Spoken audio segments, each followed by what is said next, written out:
Today I come to that part of Christian morals where they differ most sharply from all other morals.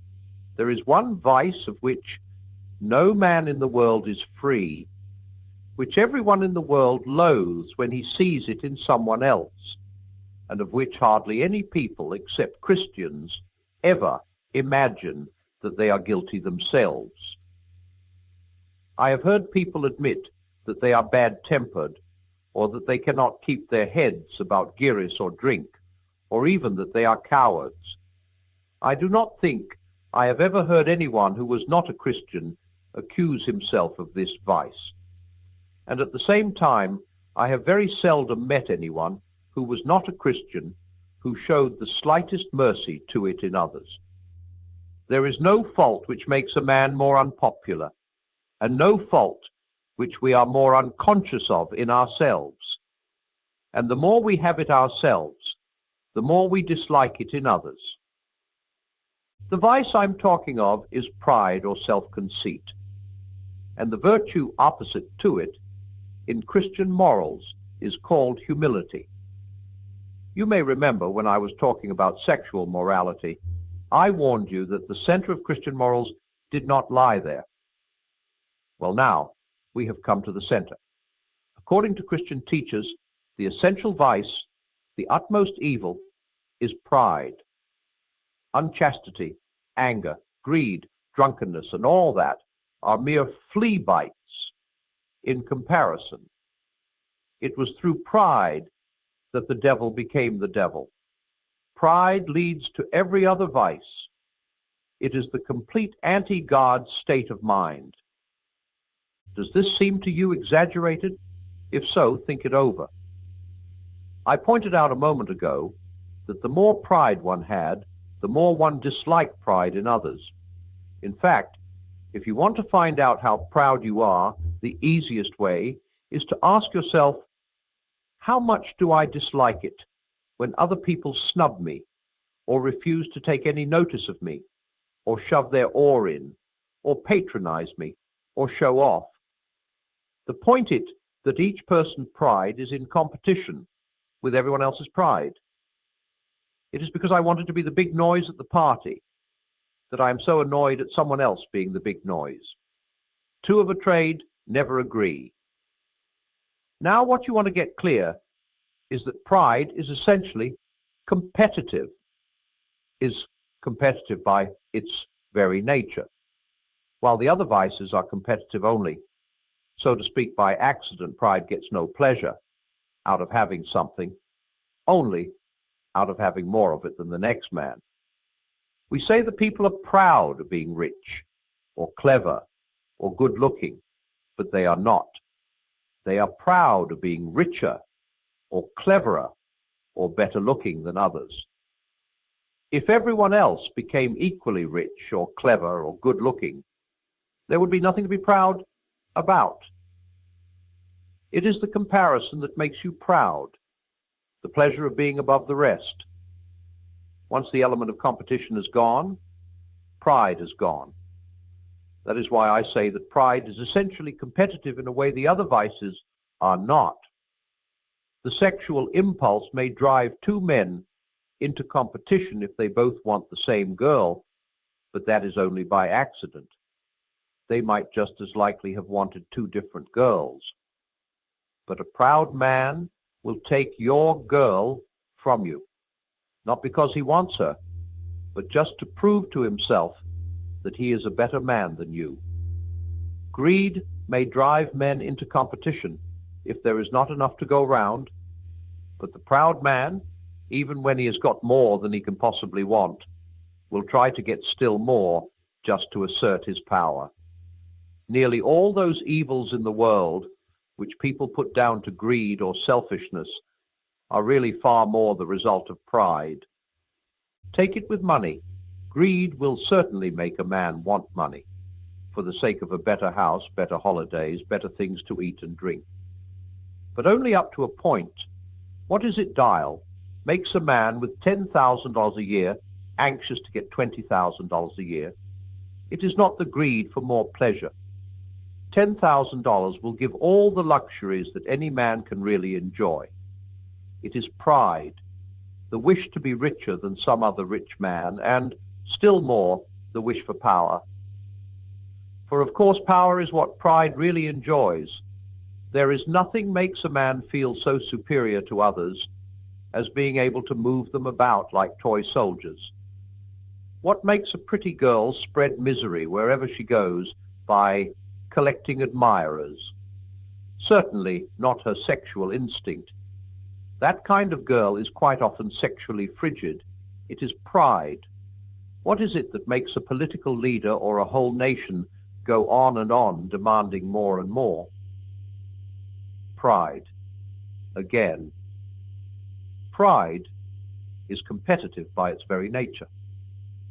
That is why it goes on and on. If I am a proud man, then, as long as there is one man in the whole world more powerful or richer or cleverer than I, he is my rival and my enemy. The Christians are right. It is pride which has been the chief cause of misery in every nation and every family since the world began. Other vices may sometimes bring people together. You may find good fellowship and jokes and friendliness among drunken people or unchaste people. But pride always means enmity. It is enmity. And not only enmity between man and man, but enmity to God. In God you come up against something which is in every respect immeasurably superior to yourself. Unless you know God as that, and therefore know yourself as nothing in comparison, you do not know God at all. As long as you are proud, you cannot know God. A proud man is always looking down on things and people. And of course, as long as you are looking down, you cannot see something that is above you. That raises a terrible question. How is it that people who are quite obviously eaten up with pride can say they believe in God and appear to themselves very religious? I'm afraid it means they are worshiping an imaginary God. They theoretically admit themselves to be nothing in the presence of this phantom God, but are really all the time imagining how he approves of them and thinks them far better than ordinary people.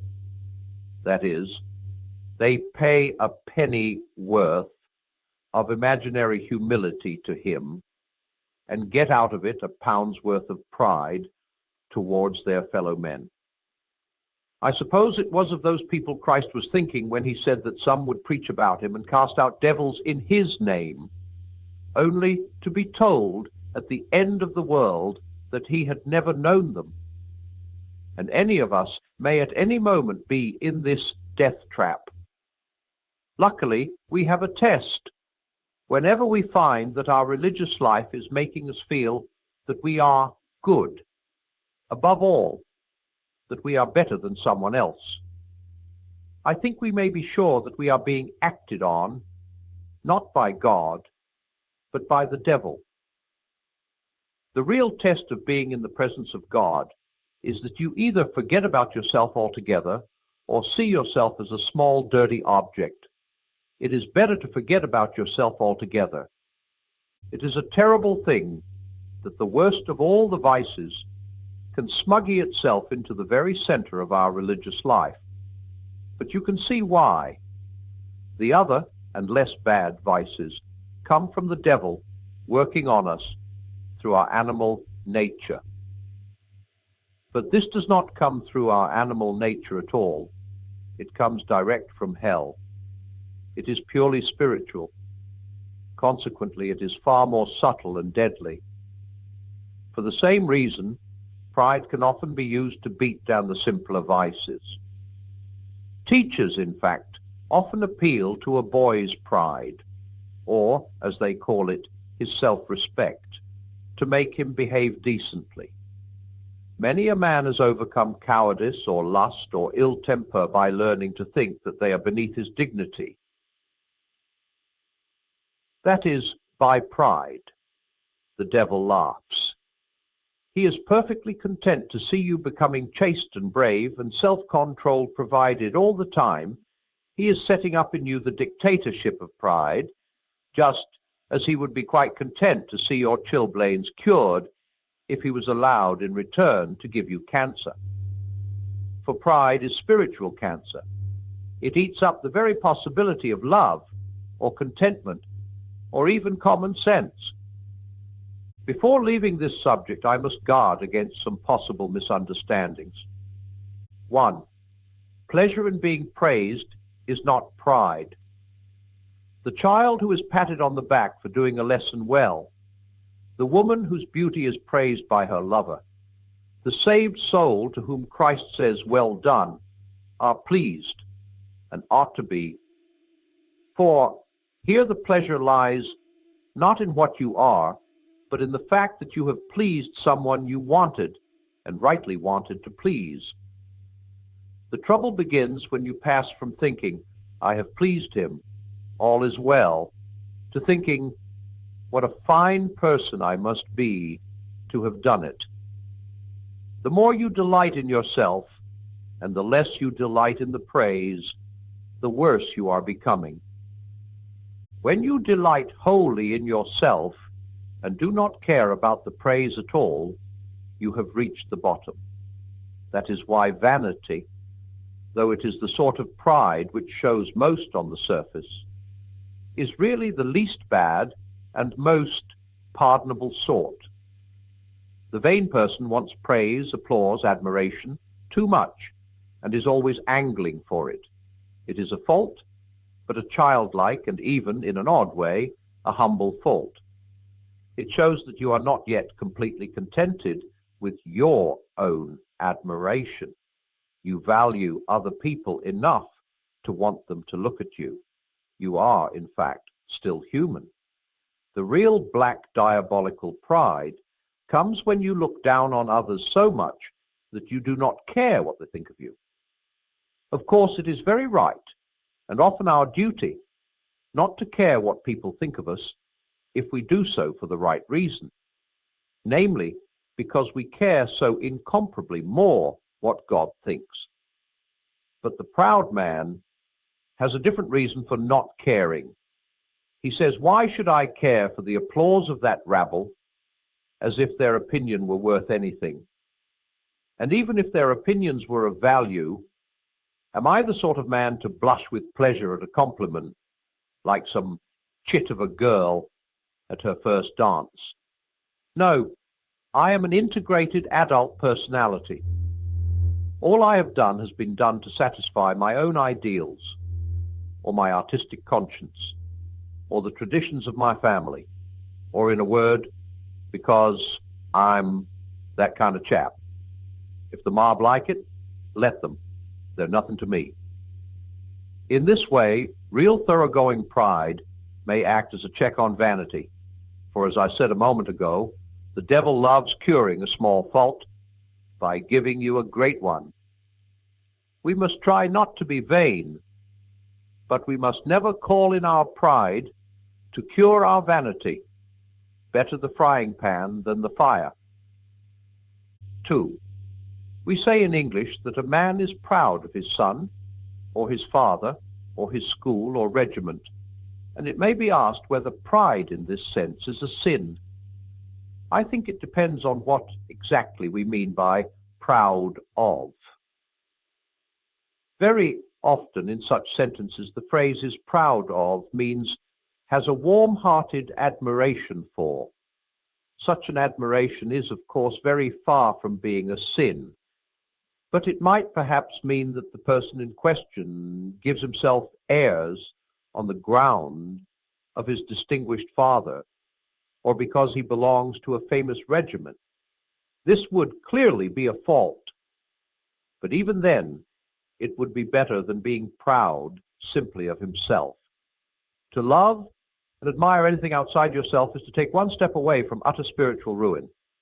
Though we shall not be well so long as we love and admire anything more than we love and admire God. 3. We must not think pride is something God forbids because he is offended at it, or that humility is something he demands as due to his own dignity, as if God himself was proud. He is not in the least worried about his dignity. The point is, he wants you to know him, wants to give you himself. And he and you are two things of such a kind that if you really get into any kind of touch with him, you will in fact be humble, delightedly humble, feeling the infinite relief of having for once got rid of all the silly nonsense about your own dignity, which has made you restless and unhappy all your life. He is trying to make you humble in order to make this moment possible, trying to take off a lot of silly, ugly, fancy dress in which we have all got ourselves up and are strutting about like the little idiots we are. I wish I had got a bit further with humility myself. If I had, I could probably tell you more about the relief, the comfort of taking the fancy dress off, getting rid of the false self with all its look at me and aren't I a good boy, and all its posing and posturing. To get even near it, even for a moment, is like a drink of cold water to a man in a desert. 4. Do not imagine that if you meet a really humble man, he will be what most people call humble nowadays. He will not be a sort of greasy, smarmy person who is always telling you that, of course, he is nobody. Probably all you will think about him is that he seemed a cheerful, intelligent chap who took a real interest in what you said to him. If you do dislike him, it will be because you feel a little envious of anyone who seems to enjoy life so easily. He will not be thinking about humility. He will not be thinking about himself at all. If anyone would like to acquire humility, I can, I think, tell him the first step. The first step is to realize that one is proud, and a biggish step too. At least nothing whatever can be done before it. If you think you're not conceited, it means you are very conceited indeed.